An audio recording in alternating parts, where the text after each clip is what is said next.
Hey, what's going on, everybody? My name is Corey, better known as the C-Man, and I want to welcome you to another edition of the C-Man's Cinema Sit Down. First and foremost, typically around these shows, outside of Miss Marvel, I usually watch these at 3 a.m. However, the flip to Thursdays is kind of screwing me up because I'm usually working on Thursdays, and Wednesdays has been our softball night, and last night was our last game. We lost in the championship, which was rough, but obviously wanted to hang with the team, so it was a bit of a late night. We'll probably have like a team party next Wednesday, so it'll be probably the same thing. With softball going on Wednesday nights, Thursday mornings are going to be whenever I wake up and we're going to watch this show.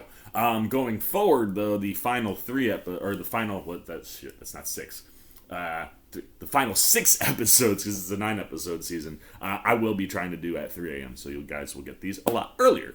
If you don't know what I'm talking about, well, why don't you pull up a chair, take a seat, we are getting ready to take a watch, and then dive in, spoiler-filled, into She-Hulk, Attorney at Law, Episode 2, Superhuman Law, and that is the title of one of the 2 runs that they were clearly in the trailers when we were watching them kind of mashing up together, right? Giving us a version of her origin story, which they tweaked, obviously, to make things move real quick in that first episode. And while, I was a little nitpicky, I guess you could say, there with that piece of the episode, I mentioned it simply because, I would have liked to have seen rather than been told things. But the way that episode worked and ran and moved, especially from a pacing standpoint, really, really worked. And it opens up the door now for you to take on the last 8 episodes to be all ingrained in whatever this She-Hulk story is going to be. So I was cool with how things went last week,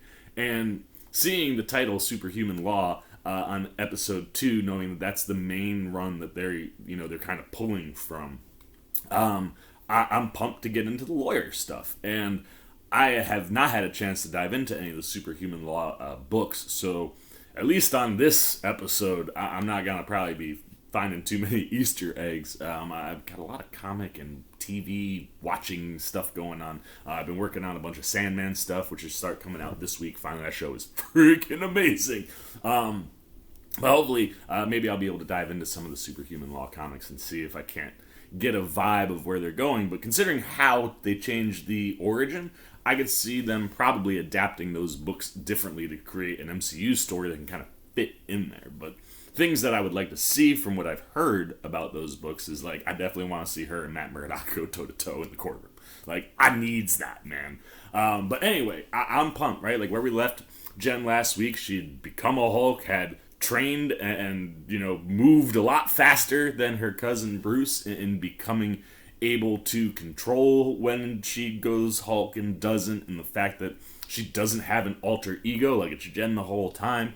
And once Bruce finally came around to, like, alright, that's the deal, Jen was off to do what she wants to do, which is get back to her job. And I'm pretty sure after the end of the episode where she punched the living crap out of Titania in the courtroom, revealing that she is a She-Hulk, we're gonna get her pulled into this superhuman division of the law. And I imagine that, like, the news is probably gonna be, like, going crazy. I mean, we've seen in the trailers a lot of social media type stuff. We know the fourth wall breaking is going on, and we know that Jen is, finding out that her She-Hulk form is actually a pretty beneficial thing to her publicly. So I have a feeling we're going to get a bit of a media frenzy at the beginning of this episode following what happened in the courtroom, and then her law office pulling her in to run the Superhuman Law division. And I have a feeling that we might, if we don't see him, we might find out that Emil Blonsky is her first client. So that's where I think we're going, according to the Disney Plus synopsis. Jen is hired at a prestigious law firm, but must practice as She-Hulk and rep a complicated client. So Emil Blonsky is going to be at least introduced in this episode, and it looks like maybe because of what happened in the courtroom, she's been snagged by a different law office. But maybe not. Like, maybe it's just like, I mean, that makes it sound like she's going to a new place, so maybe that'll be in there too. Anyway, why theorize and wonder about what's going to happen when we can simply just push play? So let's get in to the old TV watching seat. Get myself, there we go. Let's get the old She-Hulk up on the screen there. And as you can see, I'm not wearing anything nerdy today. I'm rocking my Ithaca Bombers cut-off gym tee because it's kind of warm this morning. Shout out to all my Bombers out there. 2008, represent. But yeah, now we are ready to dive into She-Hulk Attorney at Law, Episode 2, Superhuman Law. Let's go! And my TV slow, and we're pinwheeling, and we're going. I'm a Hulk. Yeah! I love that these episodes are gonna be kind of quick. Like, move me in and out. I love a good... You guys know, I love a good sitcom, and this doesn't feel like a sitcom, but I think it's gonna be more of a, like, lawyer procedural comedy, which should be a lot of fun. But all this stuff with her and Bruce was phenomenal. I hope we get to see more Bruce. I mean, I'd imagine when she finds out that she's got Emil Blonsky as a client, might want to reach out to Bruce. But yeah, I love the fact that being a superhero is not appealing to her because she saw what happened with Bruce. But it's going to become very appealing with her.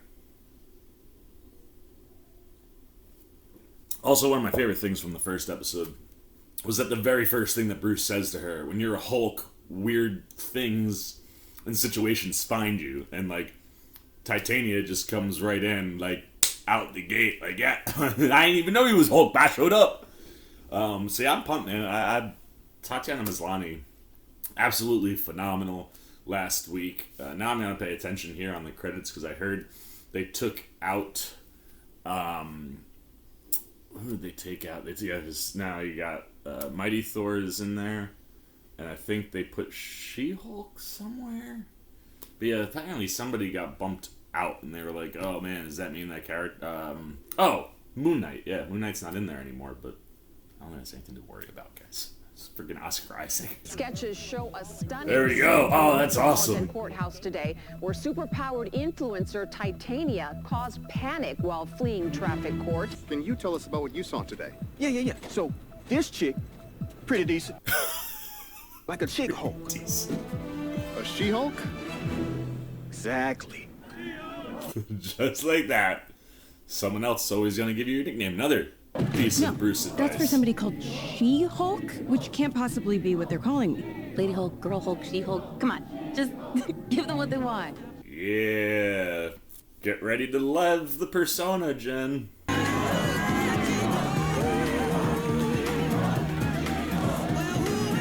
Right. Gotta feel a little good, right? That name better not stick. It's so dumb. I can't even exist without being a derivative of the Hulk. That's a pretty dumb name, too. Neat little trick you pulled there, Walters. But don't you think it's a little unsportsmanlike to suddenly debut superpowers just to drum up publicity for yourself? Only you would think that. Take a lap, Dennis. There's a This hot guy's chick the over there. I'm gonna go worst. talk to it. Talk to it. That guy is the worst. I did not go to law school to become a vigilante. That is for billionaires and narcissists and adult orphans for some reason. But you could be an Avenger. Do the Avengers offer health care? They don't pay at all. Are they even paid? Jen, can I talk to you for a moment? Of course, sir. Could you go back to Jen? Jen, this is a serious conversation.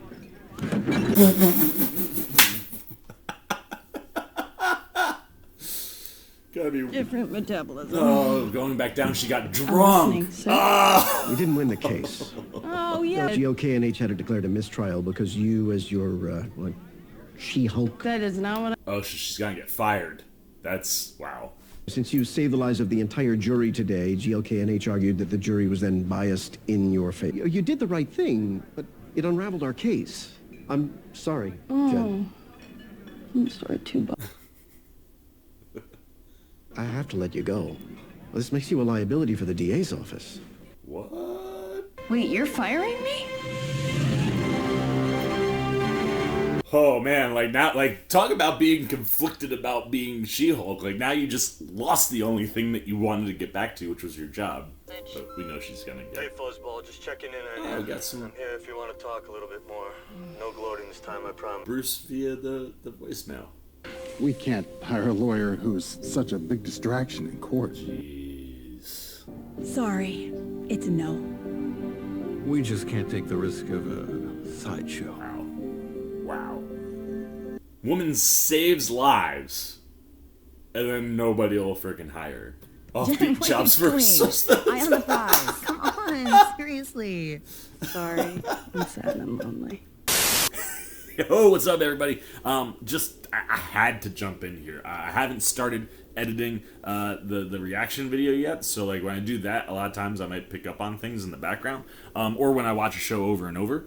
I haven't had a chance to do that. I've only watched She-Hulk once, and the old Twitters. I gotta give the credit to the people on the Twitterverse that picked up that a website that was seen on a computer has 2 articles on it. The second article that you can see says why there is a giant statue of a man sticking out of the ocean. Wonderful to see some acknowledgement to the Celestial from the end of Eternals, because the size of that thing, how people couldn't be talking about it is crazy, because it's huge. But the first related article that you could click on, man fights with metal claws in a bar brawl. Ladies and gentlemen, Wolverine is canon in the MCU. That's so exciting, and we know that Taron Egerton has been in for talks, so that's personally my vote right now for Wolvie. So maybe we'll start seeing more things like this in the background, but officially, Wolverine exists in the MCU, and with the birth of mutants in Miss Marvel, or at least the acknowledgement of discovery that there are mutants in the world, she's just the first one to be called a mutant. We are gonna, I think, start seeing more and more of that stuff happening. So that's a super exciting little Easter egg drop. Thank you to the Twitter world. You guys are great. Obviously, Eric Voss was the first one I saw, because I follow him, and that dude sees everything. But that was a huge call out. Could not let it be in this video, so throwing it back to the other guy. No. What? Fired again? No. Family dinner right after I get fired. Sorry. Please, please, please, please come with me. Can't. Hi, sweetheart. Oh. Oh my god! Hi. I haven't seen him in anything for forever. Does he have a mustache? He does. For you youngins, look up Perfect Strangers, and you'll understand why I'm so pumped to see him. Hi, everybody. Hi, Jen. You got fired. Chad! So to bring it up. I say don't bring it up. Why would I tell you?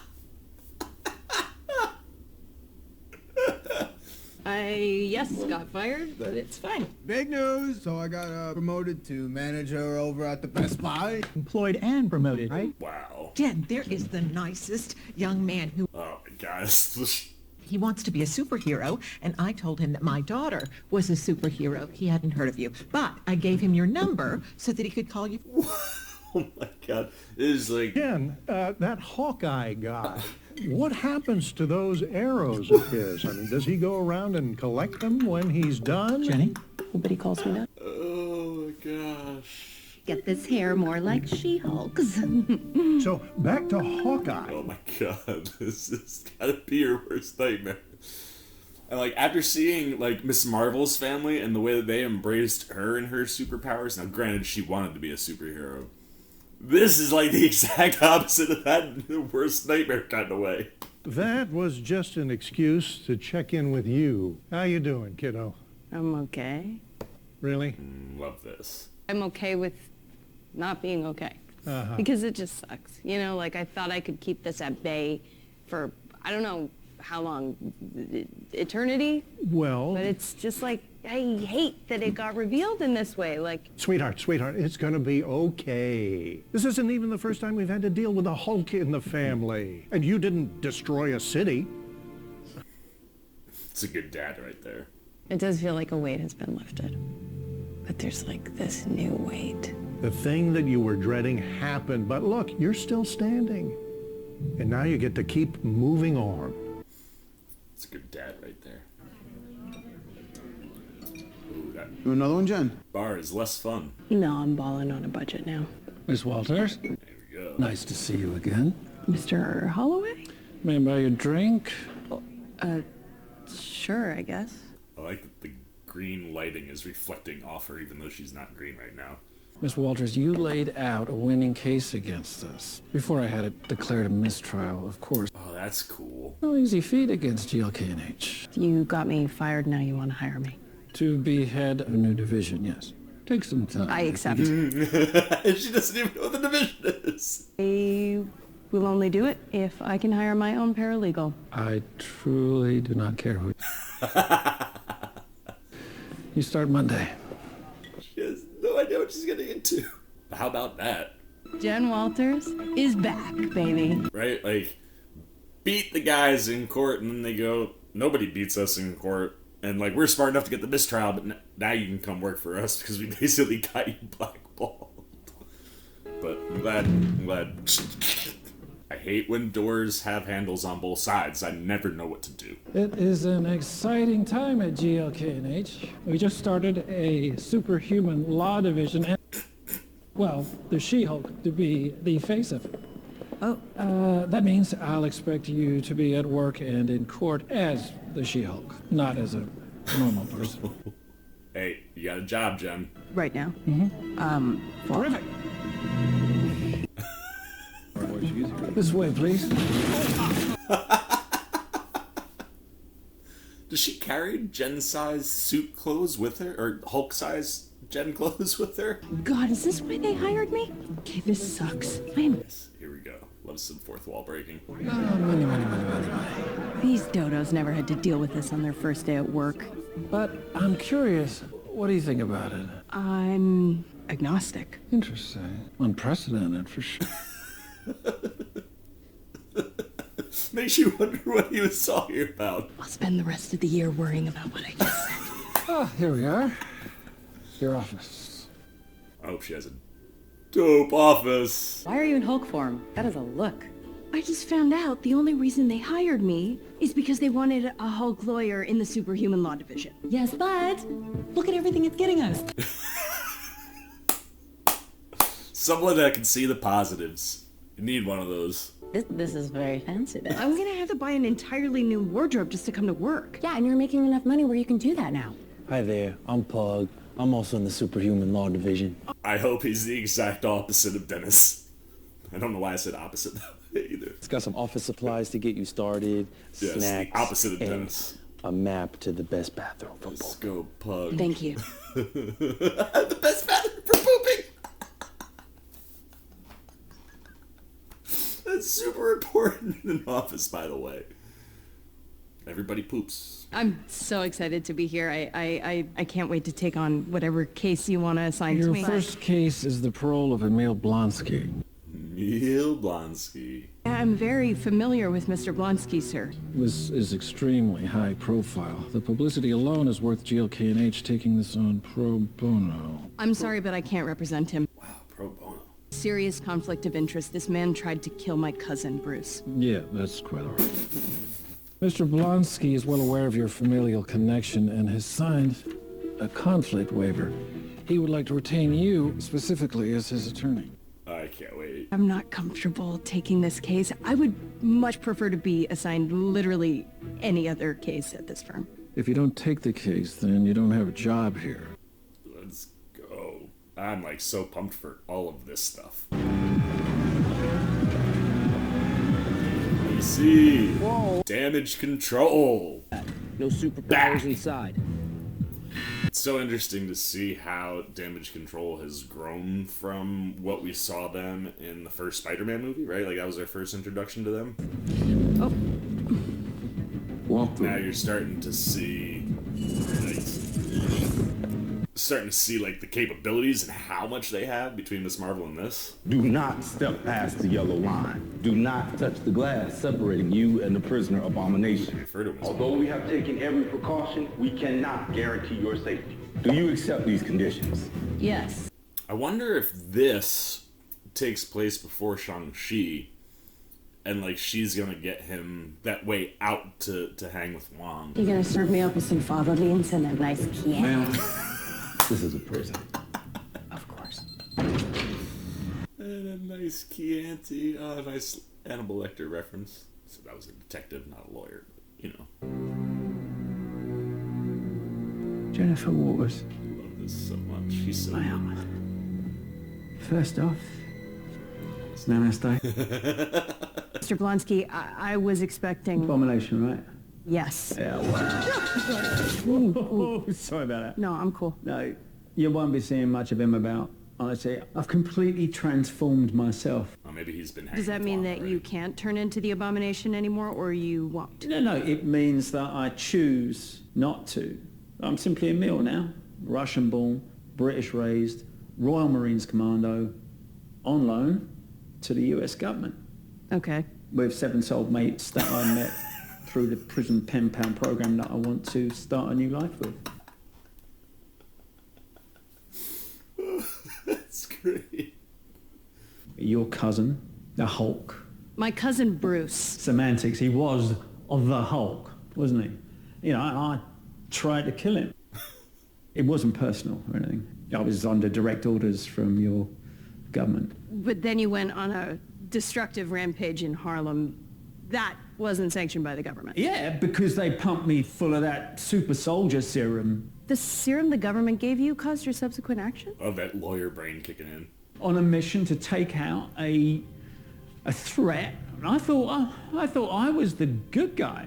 It's a cool perspective shift, too. I thought I was going to be, you know, Captain Bloody America, something, you know. And now that very threat, your cousin, is held up as some kind of hero, and I'm locked up in here. I mean, I think he's full of shit, but it's legit.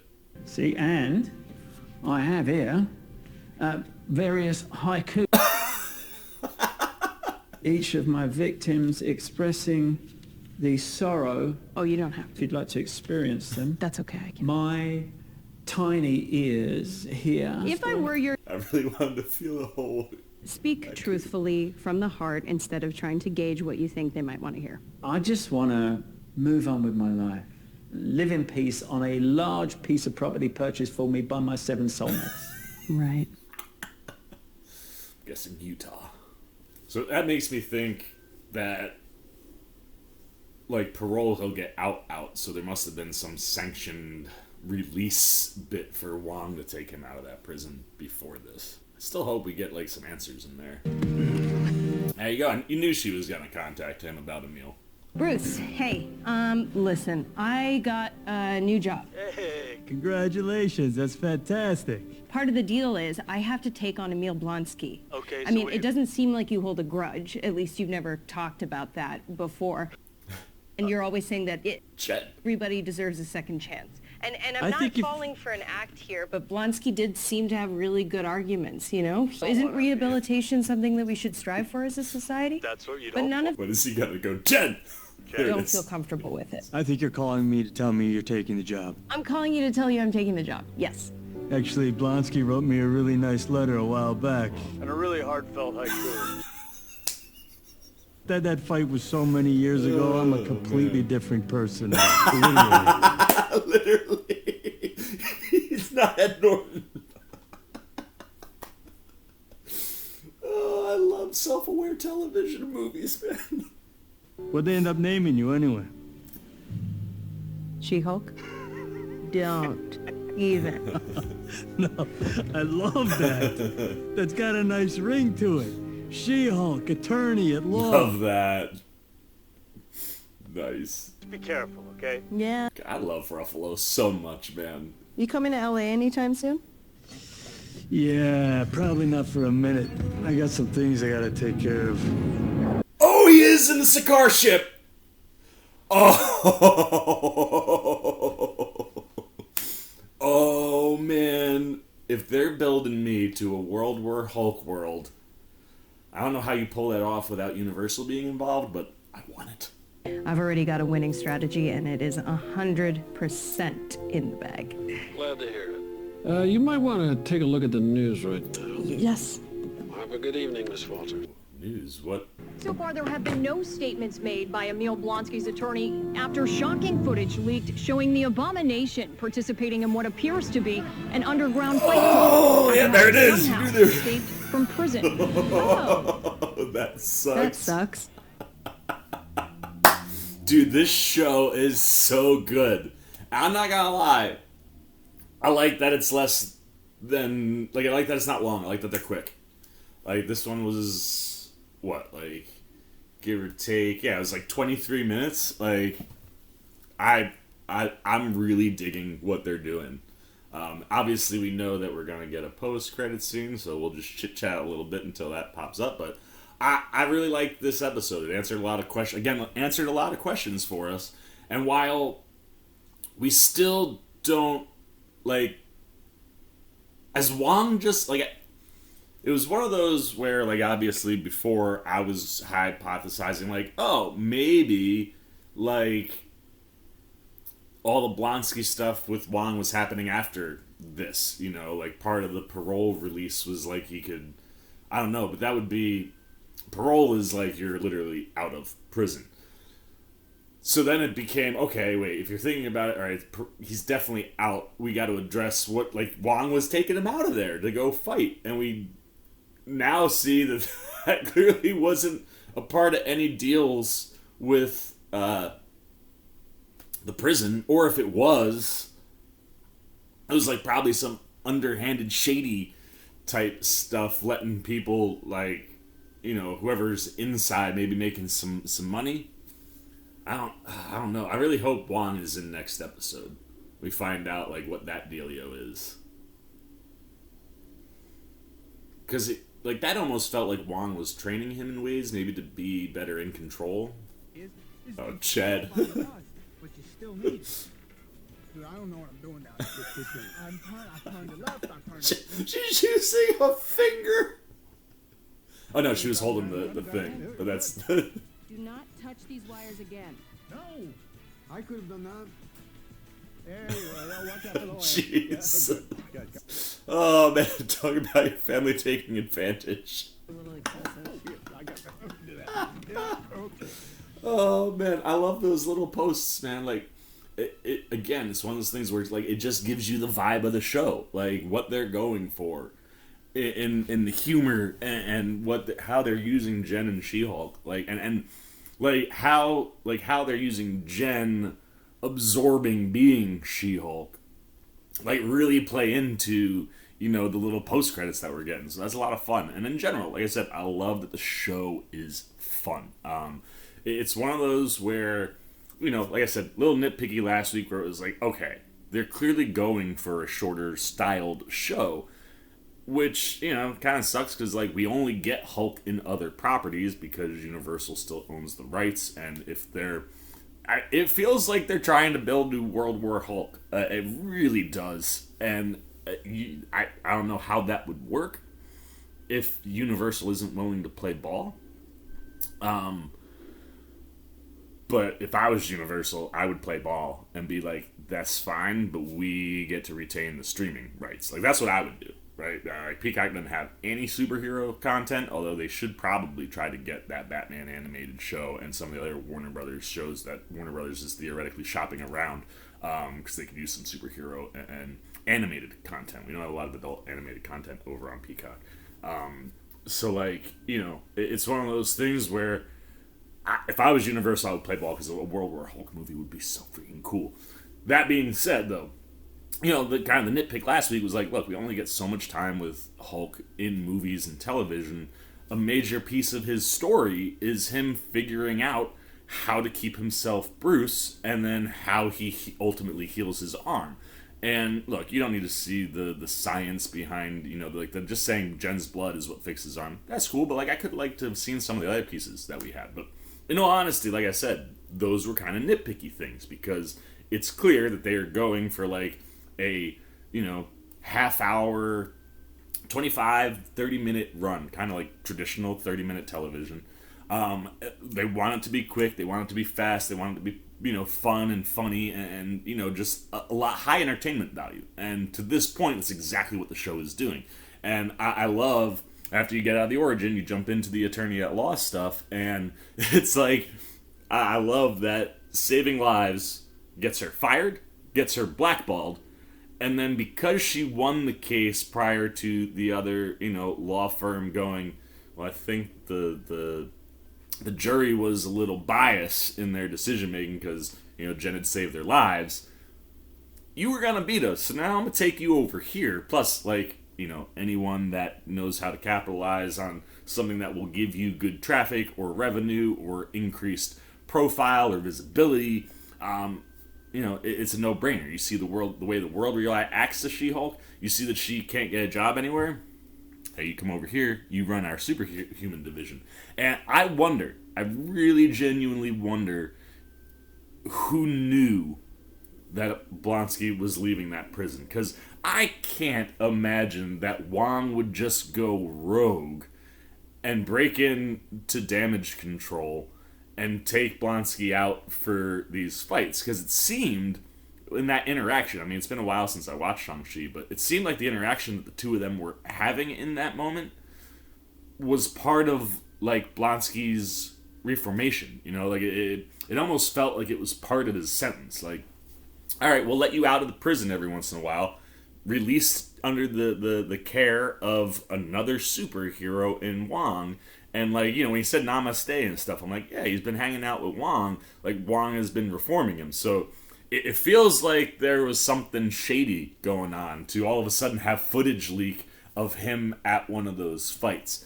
Because, once you see and you piece together, it took me a little while, not the brightest. But, once you piece together that, okay, the Wong stuff definitely happened before and not after or during the show.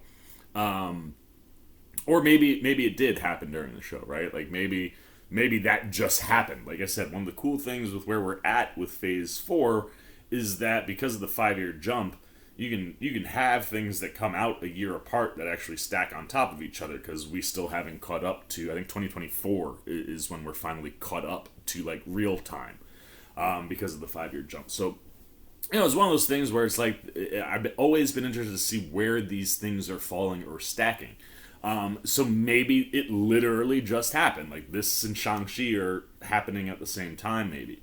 But regardless, how would Wong know Blonsky was in the damage control, prison? What would make him want to take him out for these fights? It seemed like someone had to have put the two of them together at some point. I'm sure that's what Jen's going to have to figure out next week, right? Find out somewhere that, someone made a deal, and as part of, maybe his therapy to be more in control of himself, he was being released to Wong, and then Wong was like, man, we can make a little money.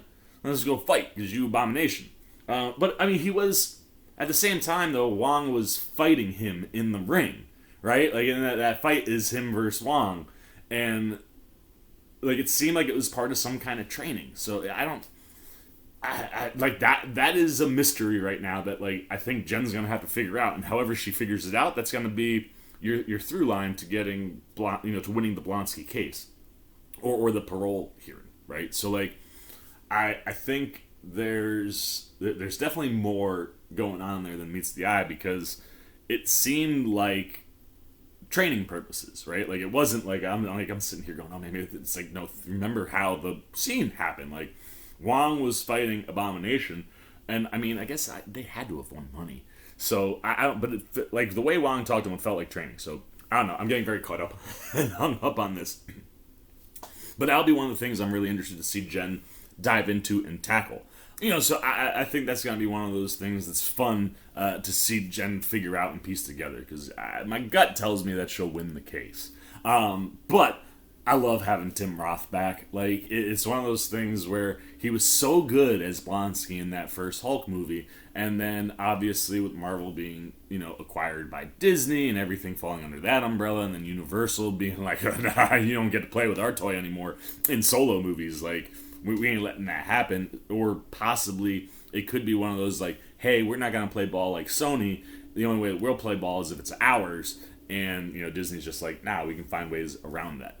again, it's one of those things where it's like, if I was Universal, especially with a streaming piece like Peacock, I would be trying to weave some kind of deal that could land a solo Hulk movie for the MCU, but also maybe get it over to Peacock for a period of time. I mean, we've seen, if you go through all the different streamers, especially like around the Spider-Man time, you've seen Spider-Man pop up in a lot of places because it doesn't have an official home. I mean, it will be officially on Disney Plus or Hulu at some point, but like, I mean, it was on Netflix. Spider-Man movies were on Peacock for a while, so like, we've seen things pop around. There's got to be some sort of a deal that can be made there to get us people a World War Hulk movie.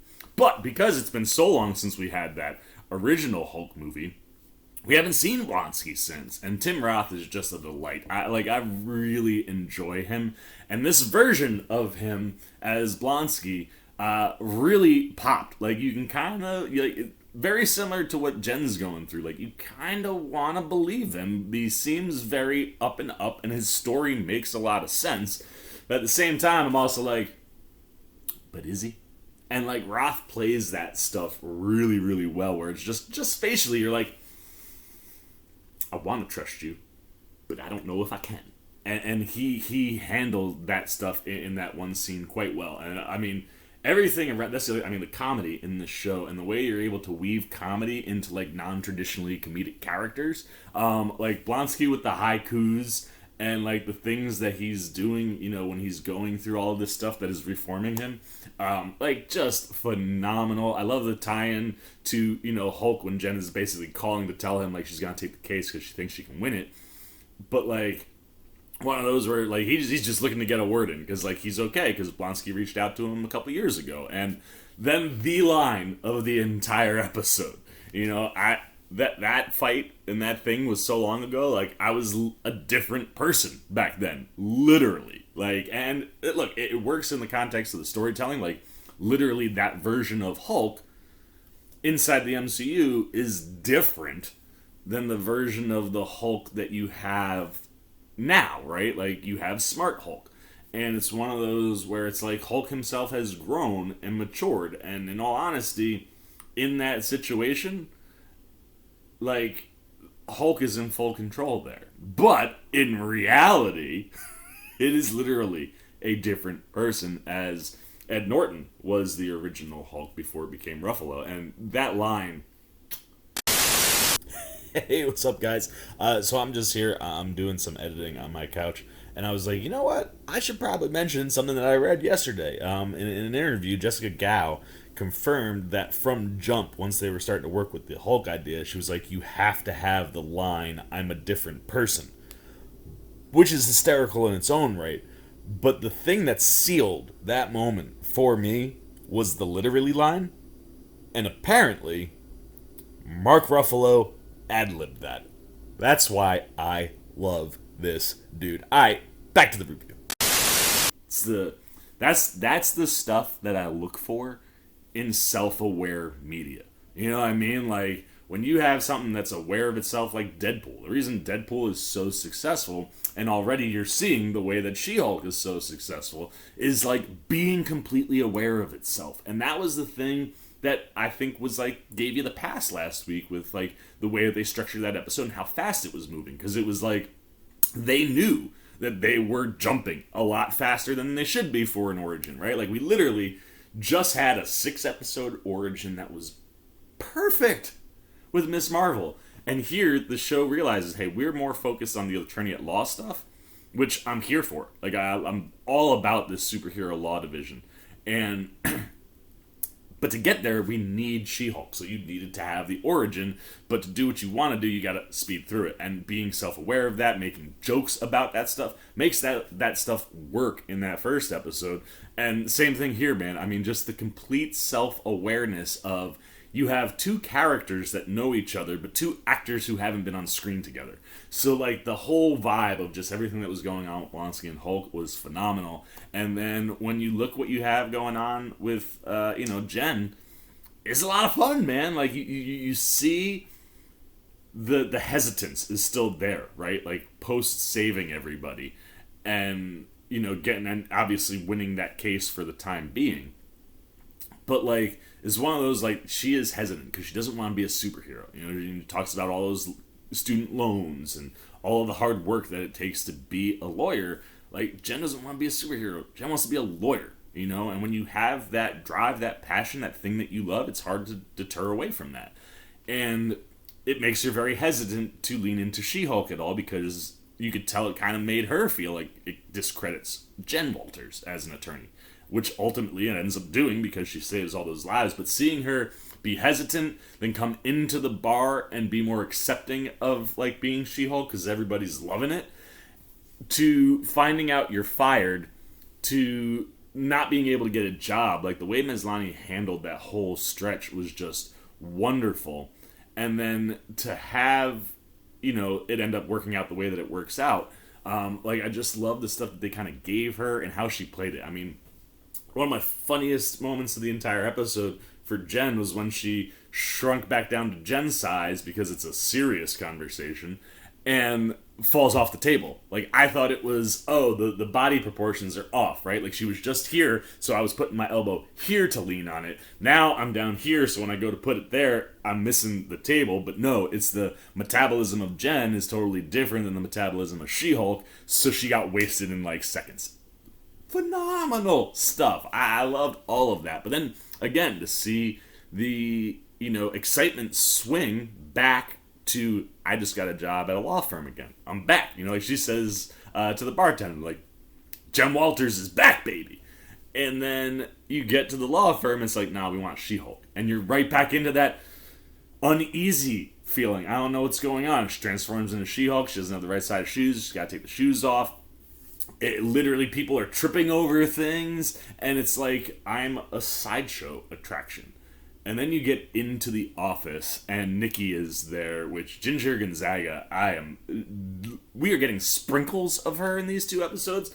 Phenomenal, though. Every time she pops, and you can feel that friendship and that connection between Maslany and Gonzaga is so strong. Like, they feel like friends that have been friends for a long time, even though they've had minimal screen time together. But like, when she walks into that office, and Nikki is there, and she's like, look, Jen, I get it, but look what this sideshow is getting us. We have a corner office. We have big windows. This is a very fancy desk. Like, we have a fully stocked, mini fridge. Like, all the things that you ever want, they're here. She-Hulk got us this. And it's, just that hesitance. I love the way that Maslany's playing that.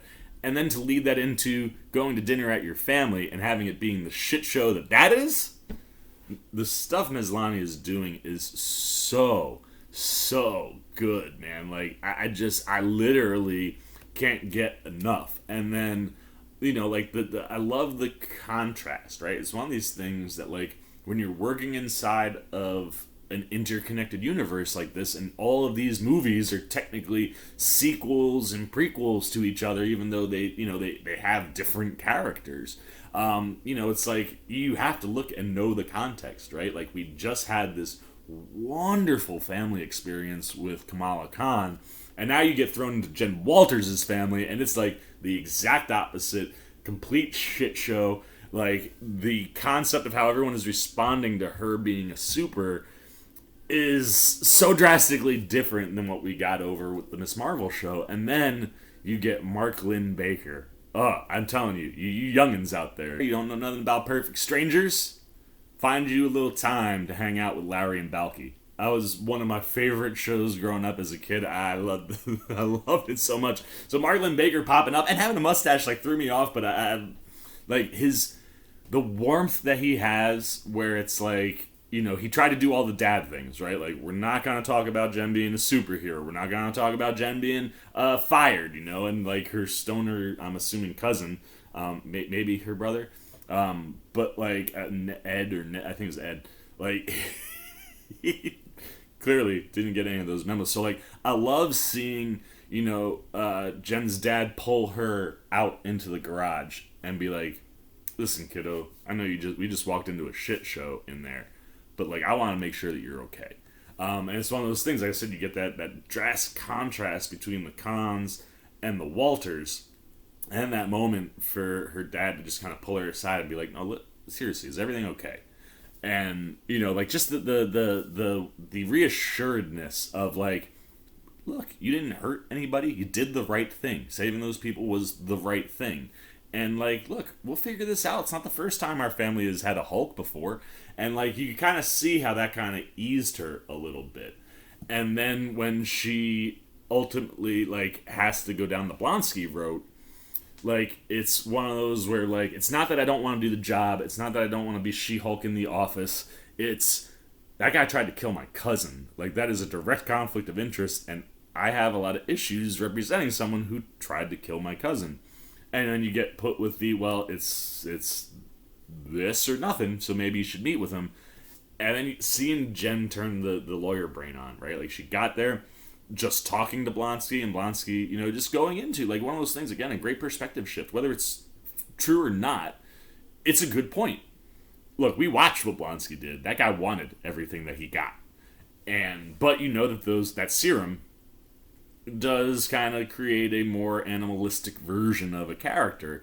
So while watching The Incredible Hulk, when that came out, you could tell that Blonsky was up to no good on purpose. All these years later, you see that conversation, you go, well, he's got a point. Like, he was hired by the government to go kill Bruce. Like, that, like, literally, he was hired to kill the guy. And then, yeah, I destroyed a lot of Harlem, but your cousin destroyed a lot of Harlem too, and he became a hero.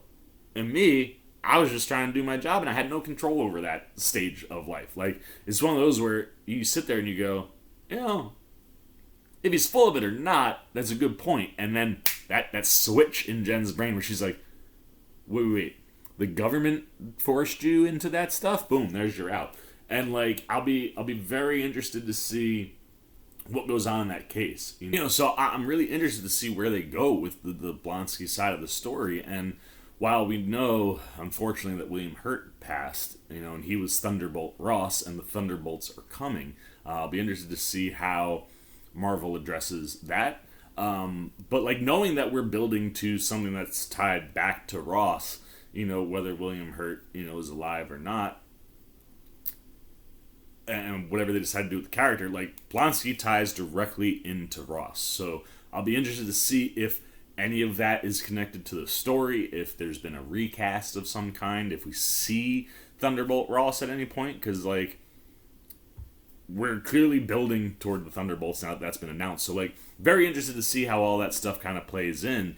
And then, like, seeing Jen be like, I can win this case, and then having that conversation with Bruce where it's like, I want to get your permission, but, like, I can win this one. And, like, that means I have a job again. And, like, Bruce, you know, getting cut off, and just being like, no, Jen, that's great.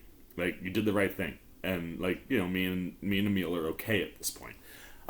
You know, like, it's one of these things where it's like, just in this 23-minute episode, the roller coaster of emotions that Jen has been on, and then it seems like everything is cool, and you turn on the news, and now the story of him fighting in the fight clubs from Shang-Chi pops up, and you're like, just when Jen thought things are getting better, we got another problem. And it very much feels, you know, like at the end of episode 1 where she was like, lawyer show. It's kind of one of those effects you've seen in kind of lawyer shows in the past where it's like, there's always the floor is about to fall out from under you, the shoe is about to drop at, like, all times. And seeing how Jen is handling that stuff has been a lot of fun. I'll love to see how she's able to twist it and get it to play into her favor. And to see if we get the real story. Like, does she talk to Wong? We know that Benedict Wong is going to pop up somewhere in this series, so is it going to be next episode? You know, will it be something where maybe Wong pops in and Jen is there and is like, hey, what is this? Like, I'm looking forward to seeing her figure out that stuff. And then my gut tells me that Matt Murdock is going to be on the opposite side of that courtroom. So I don't know if we see Murdock necessarily in the next episode, but if the trial starts and it's not like 23 minutes of trying to figure out the Fight Club stuff, we could maybe get our first Matt Murdock look next week. But 2 episodes in, I mean, this show is just fire, man. Like, I'm really enjoying how they're approaching this show, how it's running, the fact that it's self-aware of itself. Like, it's the cheat code. It's the cheat code to all things plot, story, writing-wise, where it's like, well, it's just, like I said, that first episode, well, we want to move really, really quick. Well, being self-aware, you can make fun of that, and it allows you to do those things. So getting to see where this show is going and how it's using the self-awareness, like that whole conversation when she's not listening to her new boss and she's talking to us, and then when she goes into the room, she's like, and literally, I will be thinking about this conversation forever, wondering what it was that we just had a conversation about. So like, I love the way that's structured. I love where it's going. Like the visual effects, I'm not going to talk about them anymore because I think they're pretty decent. And like we discussed last week, trying to create an upscaled version of a human is not an easy task to do for a visual effect editor. And with these crunch times and everything, and the stress that Marvel has been putting on their visual effects people, look, it's good enough. You know what I mean? And like, it honestly, I didn't even bump into it at all this episode. So we're not going to talk about the visual effects on Jen looking wonky. I think they are what they are. I think they look pretty damn good. And it just makes me want to see where we go with that stuff. Because obviously, this episode, really no superhuman-y things. Like she's not going to run into Titania, I would imagine, until probably the second half of the show. Maybe she comes back into it. I look forward to seeing how they play with that more and how they, the visual effects. I look forward to seeing what other type of big action we get. But this one was really more for me about sharp writing, witty writing, the boom, boom, boom, boom, boom. It's, again, more of our foundation building, right? We got the origin in that first episode. The second episode is now setting up everything for the character for the rest of the season. And yeah, we don't get a ton of cool Hulk action, but I think we really build up Jen's character quite well. Understanding where she's going as far as her work goes, and like getting to spend a little bit of time with Blonsky. All the pieces I think are lining up really nice for hopefully a fun-filled episode 3. So that's it, man. Why don't we get the old Sea Maniacs up real quick, as we always do. Just the short version of what we just talked about. Maslany continues to crush. She was born, I think, to play this character. She really gets Jen Walters, and the way that she is delivering it works so fascinating in her story and everything that was going on with her this episode with the law offices and not having a job and then having a job and defending Emil Blonsky and figuring things out. Like, getting to see her more in her natural habitat was a lot of fun. You throw in Tim Roth. He's great. I mean, he's a scene stealer, and he has a phenomenal scene with Walters or with Maslany. That stuff was great. As I said, I really enjoyed getting to see Mark Lynn Baker pop up playing Jen's dad, and that moment in the garage really hit for me. So, like, the acting, the performances obviously are there. And this one, I think the writing was really sharp, and I like how it's building into the story and like giving us that little potential drop of like, remember that Sakaar ship that showed up? Just took Hulk on to whatever his next thing is, and I'll be interested to see if we come back around to that. But like, that was a nice little drop in there. Like, this episode for me, while I had, I think, maybe a little bit more fun with like watching the training stuff going on and the relationship between Jen and Bruce last week, I think this episode is a little bit stronger in like knowing what it is, right? Like, that first episode is going to be completely different from every episode we get going forward, and now finally starting to see the show kind of shift back into the law mode. I really like it. I thought the writing was sharp, and again, the self-aware nature of the show really helps it and is a benefit. So for me, I'm going 4.5 out of 5. We're going to bump up a little bit from last week. I had a lot of fun with this episode, and again, even though it wasn't as necessarily action-packed as the first one, or maybe not necessarily any like really great witty back and forths, I think the character of Jen locks in a little bit more here, and Maslany had a little bit more to do. Like I said, the emotional roller coaster that she's going on in this episode was just super impressive to watch. And as an actor fan and a writing fan, this episode really worked for me. So I'm going 4.5 out of 5. You can come at me on that if you want. Be like, no way, that first episode was better. they're in the same ballpark, man, but they're doing very different things. So yeah, either way, no matter what it is, the conversation that we're having is She-Hulk is freaking awesome. So that's it, man, for the C-Man. Now it's your turn. I want to know what you're thinking. What's going on in your brain? What are you liking about She-Hulk? If you were a She-Hulk fan, hit me with some of them Easter eggs, man. What things from Superhuman Law got dropped in this episode that I didn't see? And then just in general, whether you know stuff about She-Hulk, whether you're a fan or not, whether you're in on the MCU all the way, or you're in one of these spots where it's like, look, there's some loose connections, but you could probably watch She-Hulk, much like Ms. Marvel, and not really feel like you're missing too much.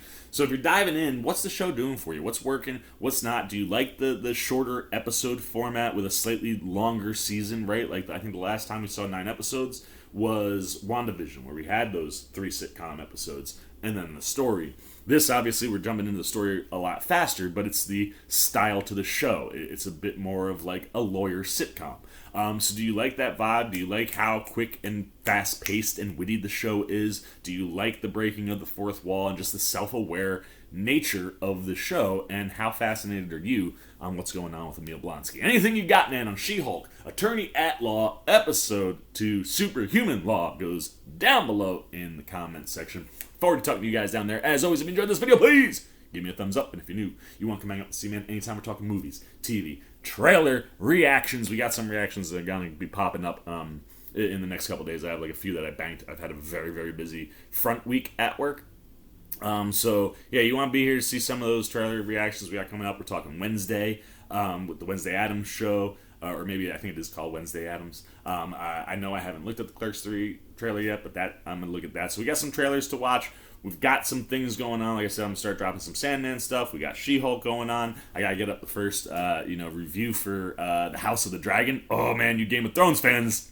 I'm not necessarily doing reactions on all of those episodes. I'll probably pick and choose here and there. But whoo, is that show fire? Every pun in the world is intended on. But hey, you want to be here for any of that stuff when I'm talking about it. You just dig the general vibe nature of this crazy nerd, and you want to show a little love and support. Well, hey, super easy. Come join C-Maniac Nation simply by jumping over there, hitting that subscribe button, hit that little bell if you want those alerts. And until next time, for the C-Man Cinema Sit Down, I've been the C-Man. I'm signing off. Peace. Oh, hey, what's going on? You must be sticking around because you're looking for more content featuring this guy. Well, guess what? You're in the right place. You can check out more videos right here and right here. And if you have and you want to come join that C-Maniac Nation, you can hit that subscribe right over there.